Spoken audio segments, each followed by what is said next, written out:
Hello there, coworkers. Eggstra Work has ended and Splatoon Japan has just announced the top 3 best teams performing during this Eggstra Work, with the #1 team acquiring as much as 343 golden eggs in their 5 waves.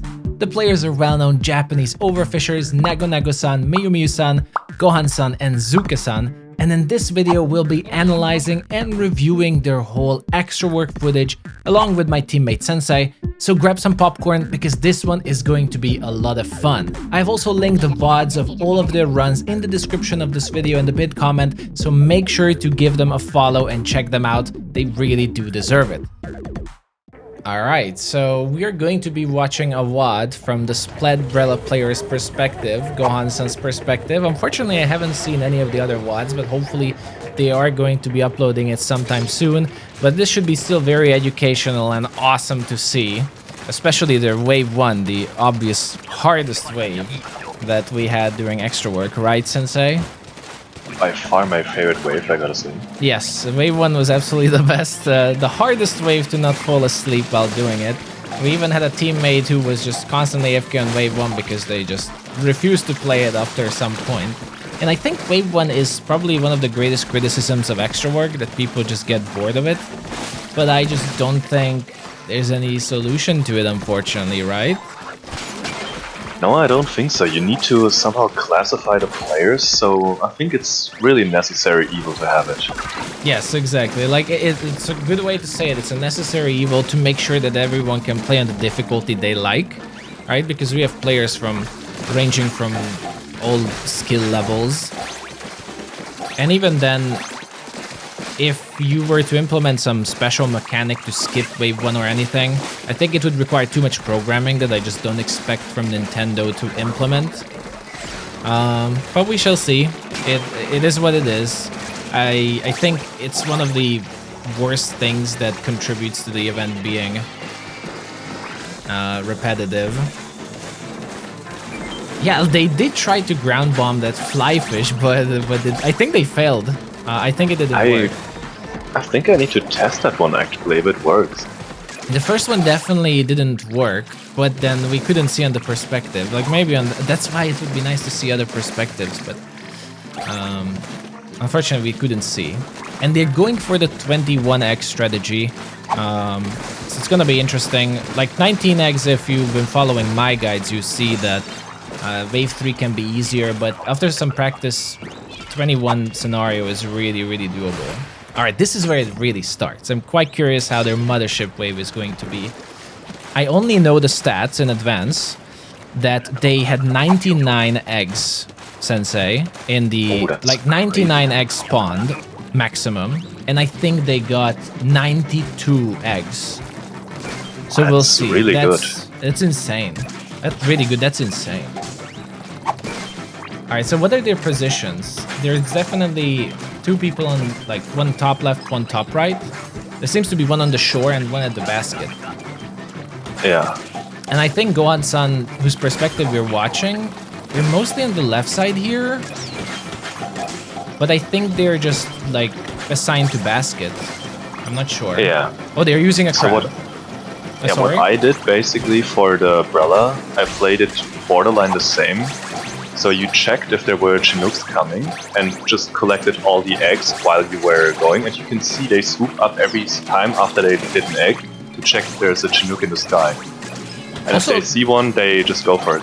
Yes, and also look at the RNG though. Like, it's absolutely impressive, and I have to point out that if you look at this gameplay, they have perfect ink management. Like, there's no downtime. They're always collecting eggs, they're always splitting things. But look at the Chinook RNG. I don't think I've seen any of them land on the shore. They do have a person assigned to the shore, but there's like 1 or 2 Chinooks I've seen on the shore. This is incredibly good RNG. Either that or they shoot them down like immediately if they see them going to a bad place. Yes, that also could be a nice strategy, that since they have a player on the shore, that they shoot down the Chinooks earlier so they can collect the eggs earlier too and throw them to the middle. But they did use the double prep tank strategy, so as you can see, even the best team used double crab on mothership, and that's incredible. Let me pause there for a moment and go back. 94 eggs. It's actually 94 eggs mothership. And look at how many eggs they have at the very end. 94 eggs. That is insane. And again, like, I think it's actually worth to rewind it just a little bit and watch it again, because again, the ink management and collection that they're doing here is incredible. It's, again, what they missed then, 5 Chinooks overall? They collected everything. Yeah, I think so. They only missed 5 Chinooks, which likely some shore ones, honestly, because I can't imagine it being anywhere else. And but when talking about the ink management, you can see one clear difference from probably most players. As you can see, they are going to throw an egg now and get the next egg and swim the next egg to basket while they recover the ink to throw the next one. So they use the ink basically perfectly with their time to not waste anything. yes, exactly. And even that's very hard, because then you have to optimize the distance also, because like what most players do is while they're swimming, they potentially do waste ink.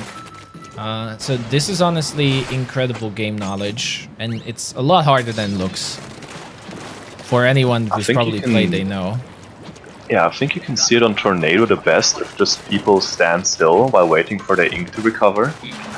If they would move up a bit sometimes, you can get so much more distance. Yes, like especially if you're at a certain distance, you can optimize it. But we're in wave 3, and well, they're luring. So far, it's pretty much mirror the same that I've shown in the guide too. Yeah, they even did the Drizzler explosion that we did. They also went for the fly fish.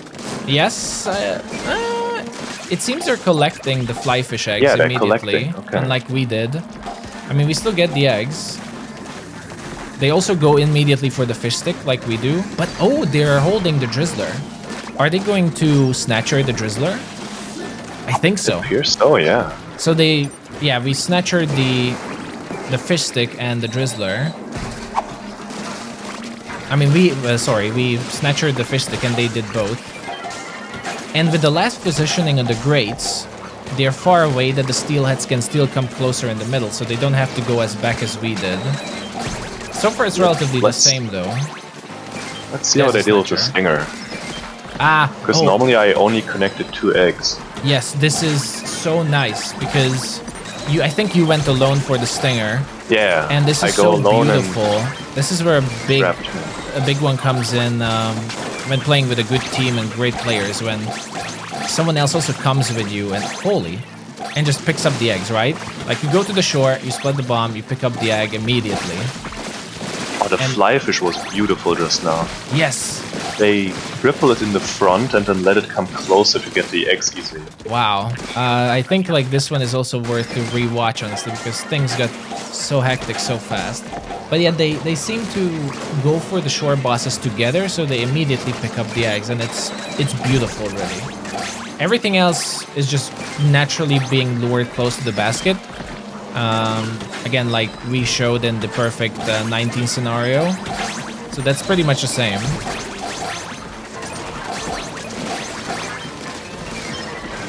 But I love watching that. There's one thing I don't see. They don't have a second fish stick. Have you noticed? Yes, they do. There should be a second fish stick. So one of the bosses is capped, but I don't know which one it is. There is definitely some wave manipulation here, but I'm not sure.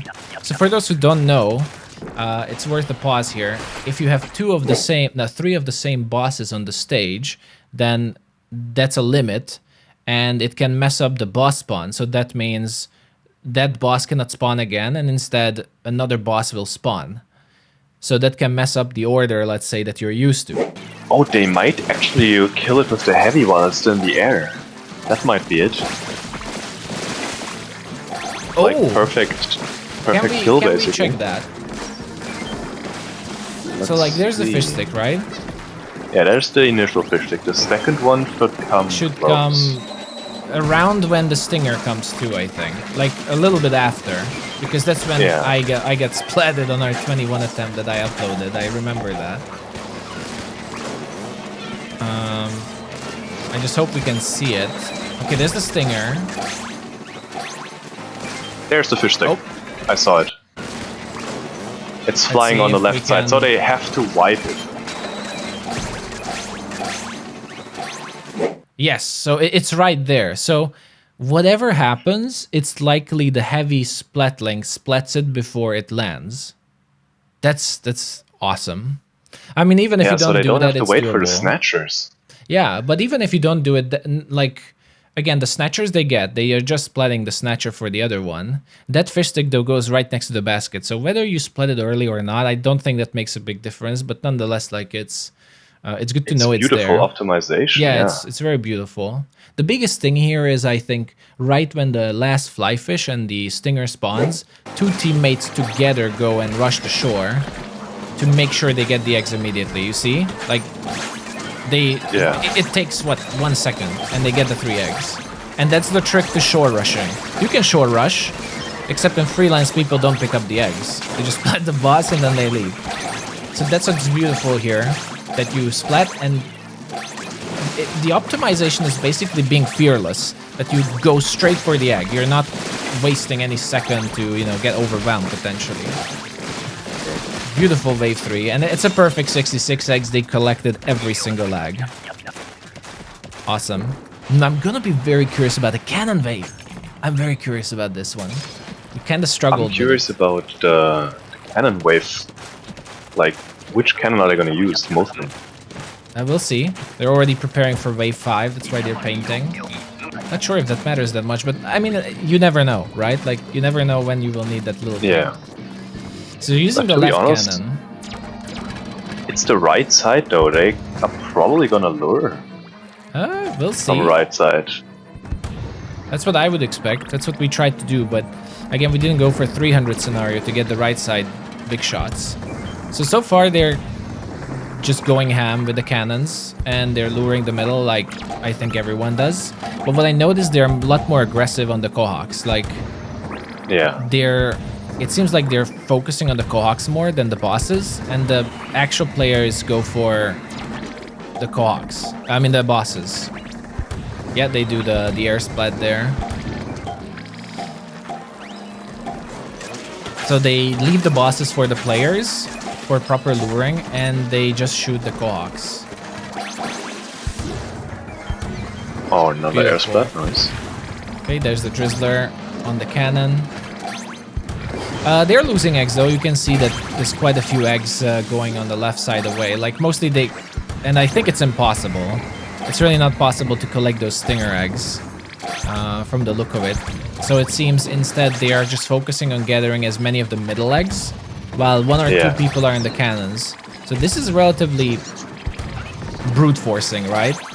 In a sense. Yeah, they start really early basically. They just collect, because if the cannon denies everything, there's nothing they have to worry about. Exactly. This just looks like general strategy, though. Of course it's optimized, and of course it's amazing. And I think we should look into this a little bit more again. It just seemed like they went very aggressive with the cannons, and the others led the bosses close and collected the eggs, like, constantly. What we did is that we gave up the cannons at the end to everyone for it to collect, and it seems instead they are constantly collecting. But to be fair, we gave up the cannons at like 17 seconds, and they already were done at 17 seconds, basically in the front. Pretty much, I mean, yeah, look at that. Oh, now there, but this is important. I have to stop here. You see the left cannon abandoned it at this point when the Drizzler spawned. Now, for those who don't know, this is so that the Drizzler jumps over there, and because they love the cannon, the Drizzler will jump closer. So that's 3 eggs that they're going to be able to gather from the middle. So this is actually smart use of cannons, that they're luring the middle. And I think they're going to swap to the right cannon here. And meanwhile, while the back cannon is splitting everything in the middle, they're collecting eggs. Also, they're focusing heavily on the lids, because the lids also block each other. If one lid stops, then the next lid will stop behind that lid. So you have to keep the lids constantly moving, otherwise they stop in the middle, which happens for most teams. At this point, no one is even in a cannon. There were no... don't really need to. Yeah, there wasn't any Chinook. Kohawk. And that's where they're losing eggs on the left side. But I think if they go in for that, they would stall the steelhead, so I think Yeah. They just give up those eggs. Again, like, it's probably not possible to collect every eggs here, which is the beauty of Cannon Wave. I never thought it's gonna be this interesting to do a Cannon Wave. And look at this, 15 seconds, and they're doing the Cohawks. This is what I said in our strat too, that you just have to stay in the cannon. And let the others collect safely. Wow. So yeah, you overall... could clearly see they start at like 30 seconds just getting all the eggs on bridge. So it worked out perfectly for them. Yeah. I think the trick was to make sure there are no like steel eels or Salmon lids in the middle. Yeah, now you could see they killed some of the stuff like really early. Just cleared out. And they had the eggs like right at the shoreline basically. But since they had the guy in the cannon at 15 seconds, they could just get him in, no problem. Yeah, pretty much. Pretty much. Yeah, look at that. 24 seconds, there's nothing there. There's nothing there anymore. But also, this is something that I also pointed out, that final steel eel in the middle, that has to be splatted as soon as possible. So that, you know, you have this scenario of all the eggs around. Yeah. So again, like beautiful cannon usage and very aggressive. I think most of us went too passive with it. Like we thought... Well, I think we focused too much on the eggs instead of setting the actual dangers. Yeah, I think everyone was so afraid of overfishing that we forgot that you actually have to use the cannons in Cannon Wave, pretty much. And you know what's insane? They haven't used a single special yet. They only used two crabs. Besides the double crab, yes. So they have every single special saved up for Wave 5. That's going to be interesting. Wave 5. I'm really curious how this is going to be. Are they not luring? Aggressive, right? Ah, okay. So they're not wasting a single the aggro, I see. Yeah, like, but not actually fixing the aggro. They're just not wasting any ink, right? Like they're making use of every second they have. True, getting rid of some lessers, but I think they also purposefully gave the steelhead aggro to the, not the steel aggro to the player. Wow. Okay, that's an immediate special there. They got rid of the fish stick. But they actually failed that. It wasn't that. Yeah, that was kind of a fail. They wanted to get the fish stick, the drizzler, and the fly fish. They only got the fly fish. So that was like actually a not so good special if I saw it correctly. Let's watch back really quickly. But that was like immediately a very aggressive special. So maybe I need to pause here potentially. Yeah, the middle steelheads. Yeah, so yeah. Oh, they miss it. That sucks. Yeah, they missed 2 of the ink strike actually, but they do get the fly fish, which I think is still like the most important part here. And the big shots now are in the middle. So they just quickly want to, I think, clear the bosses at the beginning and collect as many eggs as possible so that they can optimize the big shot eggs. But we'll see. The luring here. Beautiful. Yes, beautiful lid jumping. Not only the jumping, just the utilization for killing the car too and saving ink that way is great. The timing on that one. That was so beautiful ink strike. Like that was time to the second. That the stinger and the double fly spawns and it's going to be splatted. Reef slider to clear. That was also beautiful. Reef slider is actually one of the best specials to get rid of steel eels, but I think other people underestimate. Amazing.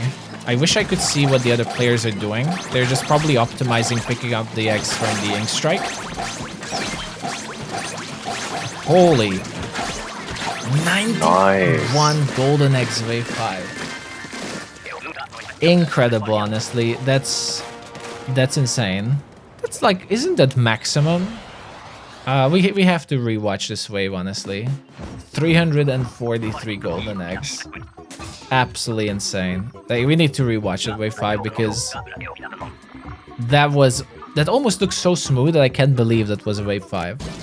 On their wave 5, there were 96 eggs and they got 91 out of it. That's crazy. That's incredible. All right, so just another watch at this. It seems basically they're brute forcing though the wave, which is like the base strat, as in, of course they're luring certain parts and optimize the lids, but they just use all the specials to split everything as quickly as possible, so they spend most of their ink on, you know, throwing the eggs to the middle. I still love this part, I can't deny it. This one is, yeah, it's incredible. You know, when you have an exact plan what you want to do, and your teammates allow you to do it. Like, you know, no one's accidentally there. I'm not saying, you know, people do it on purpose, but no one's accidentally there to stop a boss or anything like that. So that was 2 flyfish and a stinger on the left, and the left had a flipper flopper and 2 steelheads, I believe, which can be totally lured. There's a wave breaker here. I think the wave breaker got destroyed. Yeah, the wave breaker. Looks like it. No, it's up. Is it up? No, that's a big shot, isn't it? Let's no, there was still a wave breaker wave after. Let's check. So like they also use a wave breaker.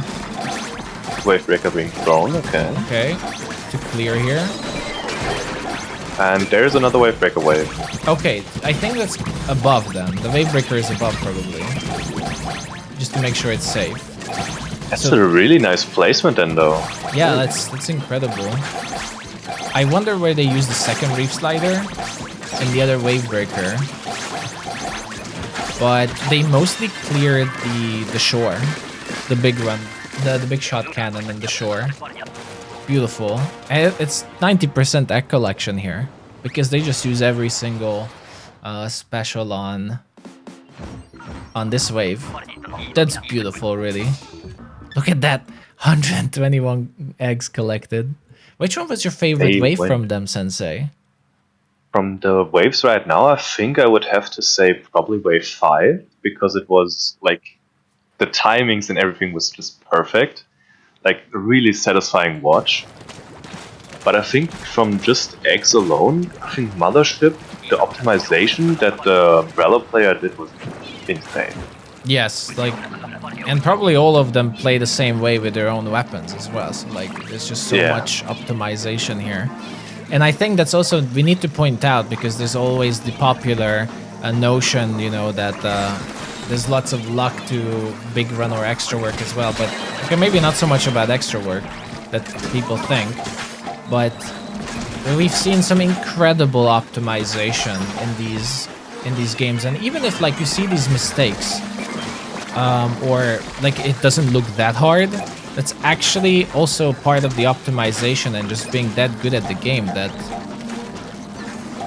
they just know exactly what they need to do, and that makes it just easy. That point right now, you can clearly see, if you want to go back like 10 seconds, you could clearly see, instead of splatting the cohort and the jump, he dodges them and kills them with the egg throw.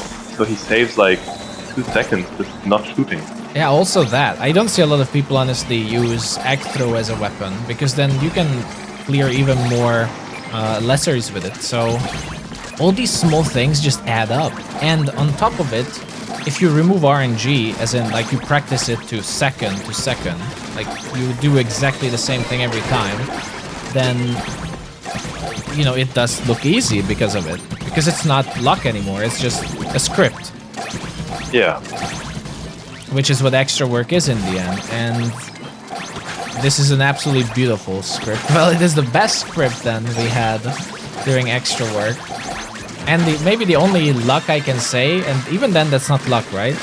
But extreme skill was the Mothership wave, because they seem to have very good Chinook spawns, but even we had good Chinook spawns, and our best score was what, 74 eggs. So you know, it's again, getting 94 eggs on a Mothership wave is is incredible. Yeah, like 20 magical eggs more. Yeah, it's incredible. It's quite incredible. But with that said, that was the best extra work score, everyone, on the second extra work. It's quite beautiful. If you have any questions, let us know in the comments, and we will try to answer. But Sensei, thank you so much for joining me on this commentary, and I hope you enjoyed it. If anything, it made me even more excited for the next extra work. What do you say? I am definitely excited, and I just gotta say, they did so well. They did. It was incredible. Like, just watching this makes you really excited, and I really want to practice even more next time. Unfortunately, we didn't practice much this time, but next time I want to go ham because this was incredible to watch. But either way, everyone, thank you so much for joining. That was pretty much it for our second Eggstra Work top high score analysis and commentary. Hope you enjoyed it. I will see you all the next time. Bye-bye.